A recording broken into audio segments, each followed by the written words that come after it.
They put in new lenses for you, and they say it's permanent. And you don't need to wear glasses anymore if you fit the bill, right? They can correct it. I don't know if it works or not. I'm going to let everybody else be the guinea pigs, and then I will try it later. Because there's something really irritating about not being able to focus. I remember the first time I was a lot younger, and I went to an eye appointment, and they said, try these on, and I had pretty good eyes. And when he put me with the glasses were like 20/40. And for the first time, I looked out and I could see the actual leaves on the tree instead of just green. I thought, oh, that's what I've been missing. Whether it's reading your notes, I've made my notes about as big as I can possibly do without looking handicapped. And it's because my eyes just don't focus up close anymore. By the way, I can still see all you. That's good out here. I'm good out here.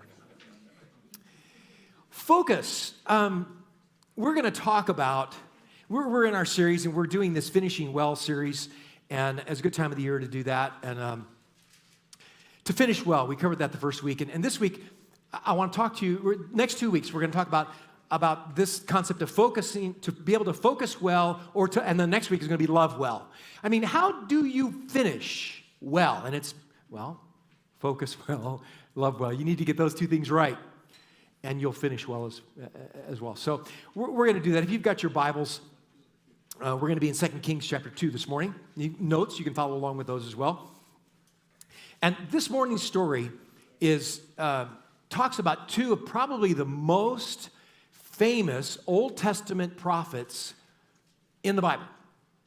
The two guys that we're going to talk about. Their stories are extremely well known and told, and they stick in your mind as a kid. You hear these stories as a kid, and you think, wow, that is really neat.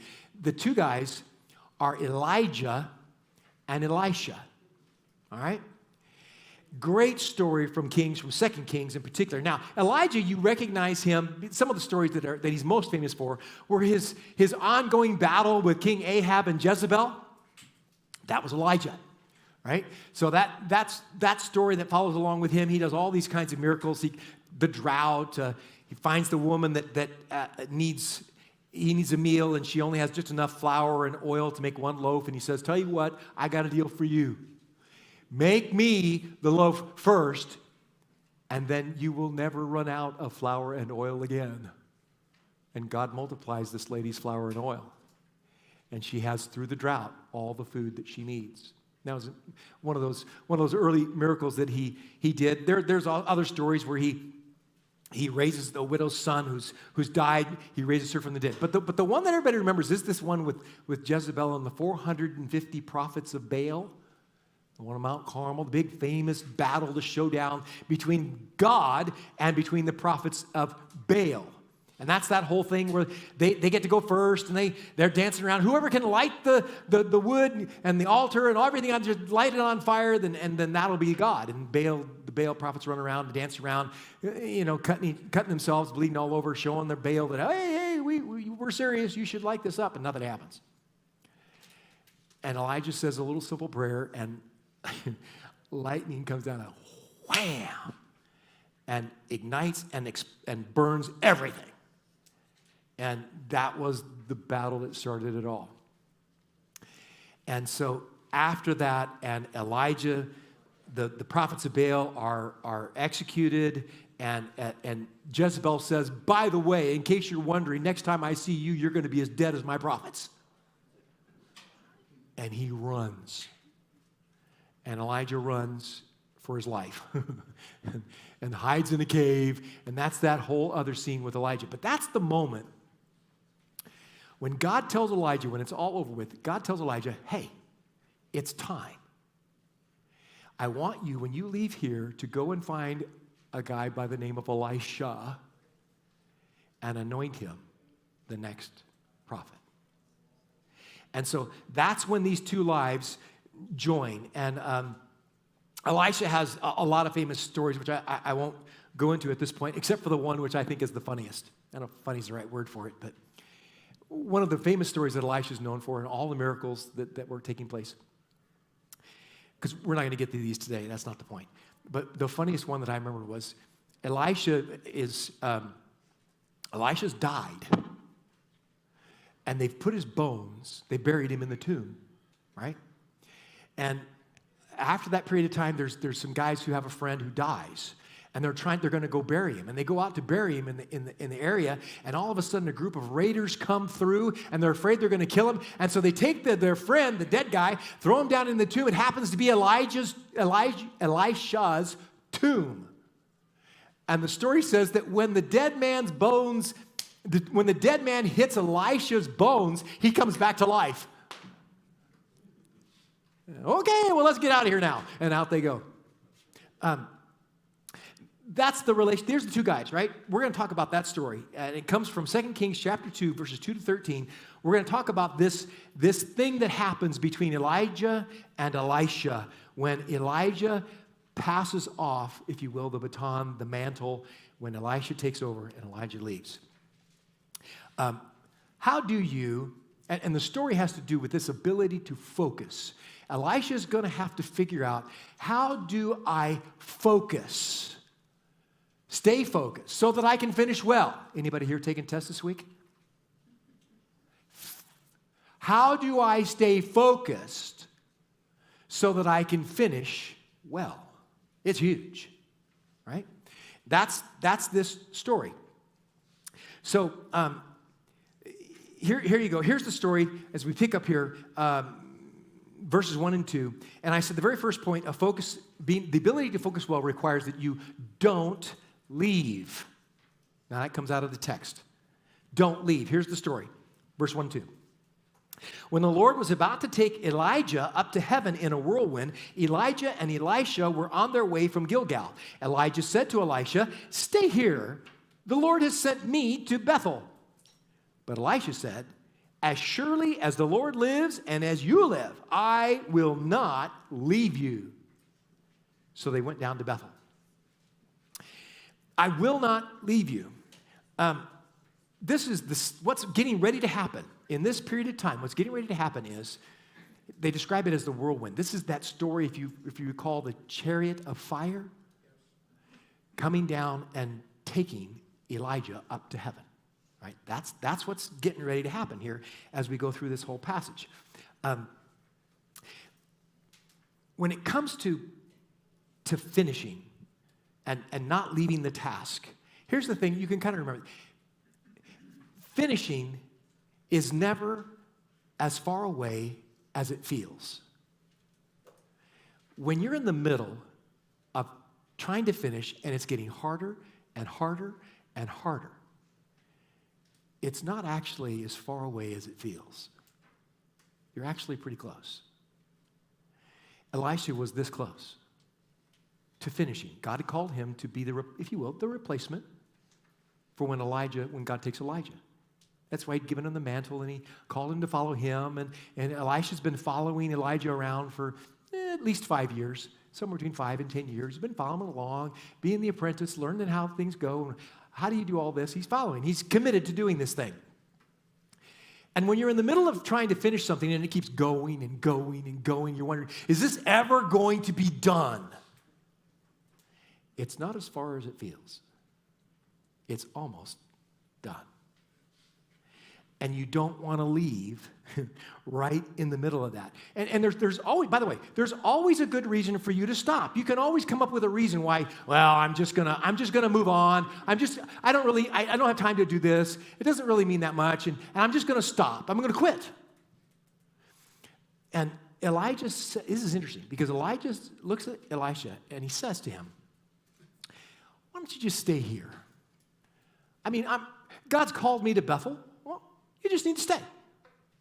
Elisha goes, "It's not going to happen. I'm in this. I've committed to this. I am not leaving you ever. I'm staying with you." He's going to stay to the end. How many of you like to eat broccoli,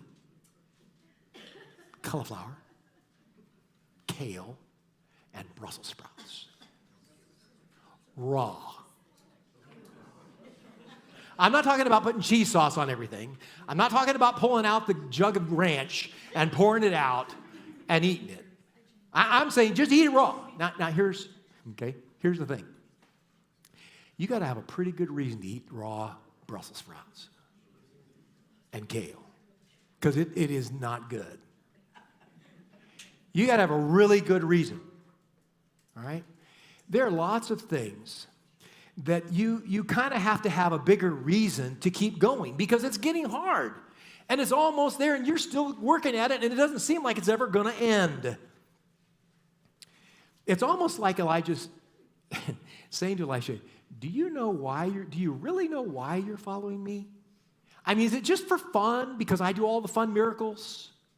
Is it just for excitement? Are you having a good time? I mean, why are you sure you know why you're following me? Why don't you just stay here? And Elisha goes, no, I'm not.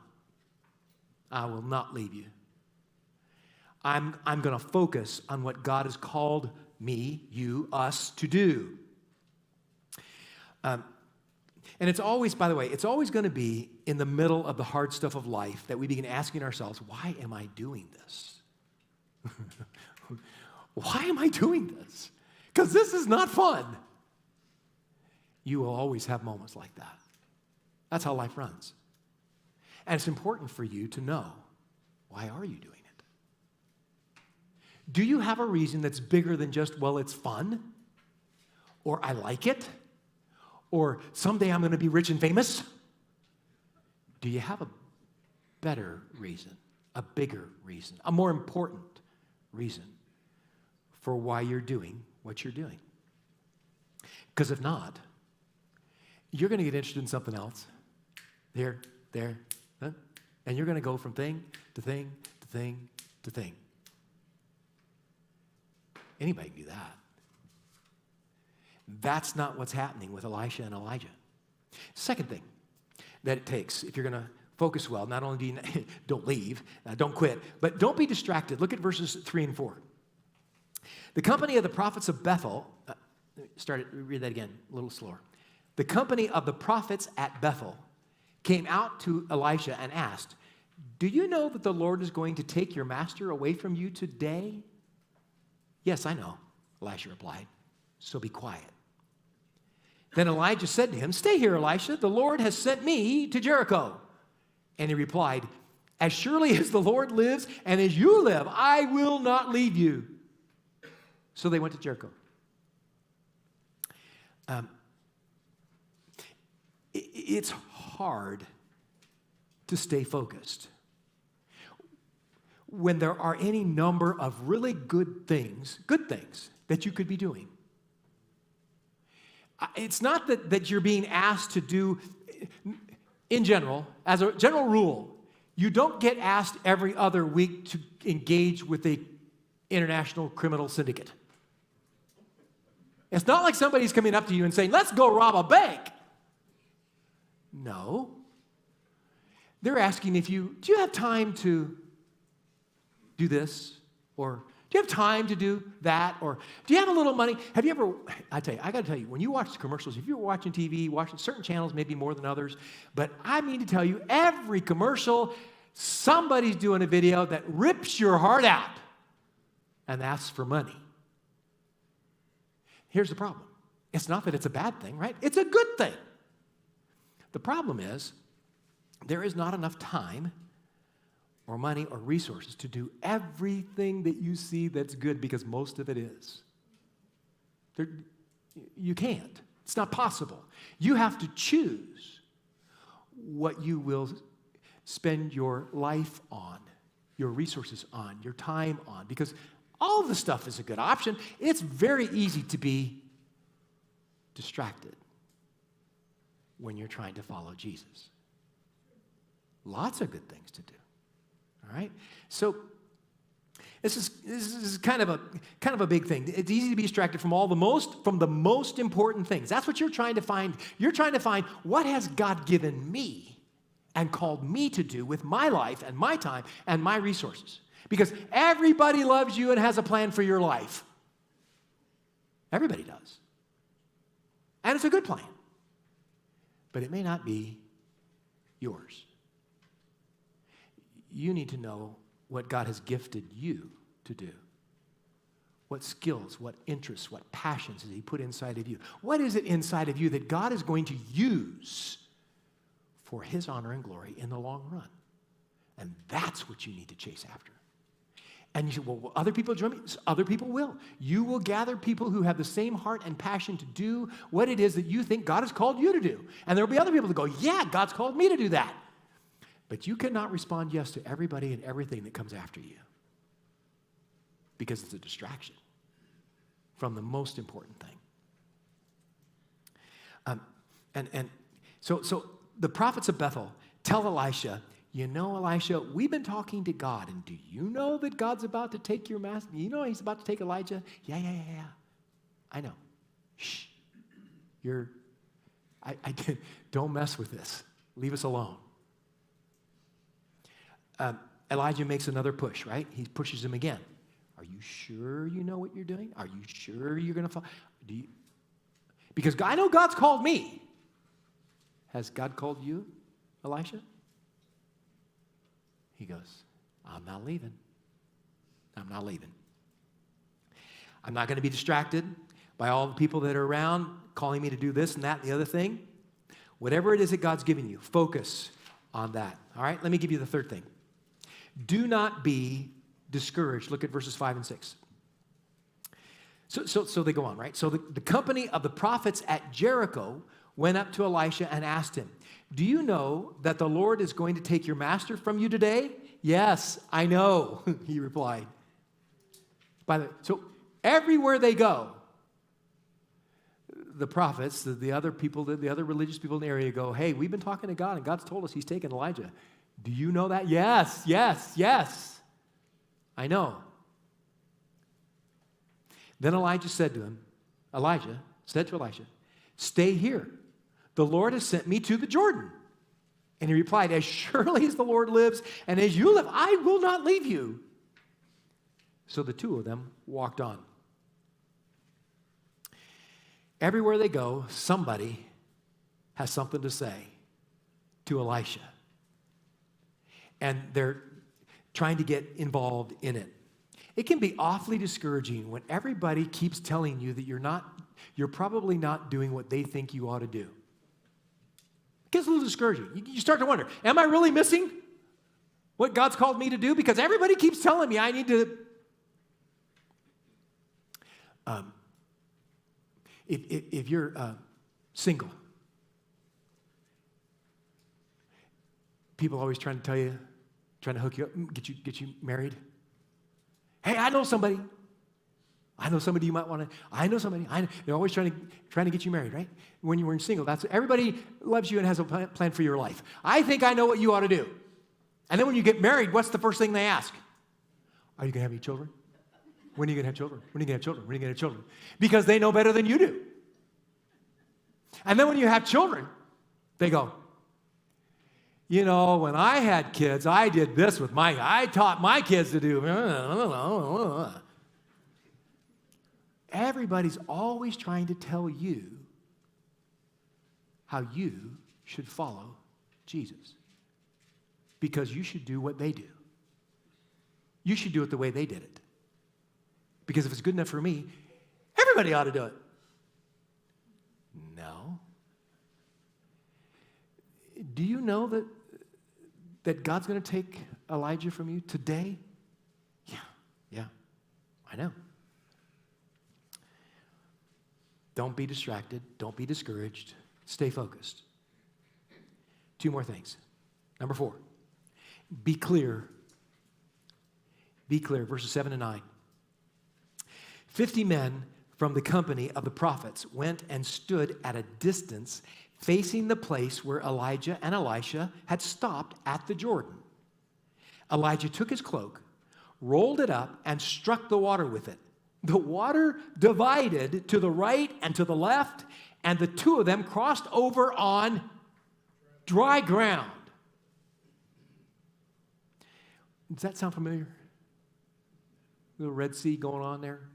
Little Jordan River going on there when all this is, yeah.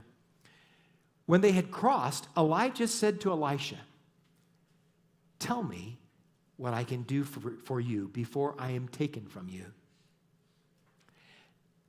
"Let me inherit a double portion of your spirit," Elisha said. Elisha is basically saying, if God is going to use me the way that I believe he's going to use me, then I want a double amount of the same miraculous power that's in you. Pat. Now, by the way, that's a very clear request. I want twice the miraculous power. I want God to use me in unbelievable amount of ways. And it's a very clear statement of what you want. There's no ambiguity to what Elisha wants. Very specific, very clear. When you say something publicly, honestly, and clearly, here's the thing. When you do that, when you come out and say it publicly, you are increasing the odds that what you have said will come true. Amen. Now, it's not magic, right? Don't get me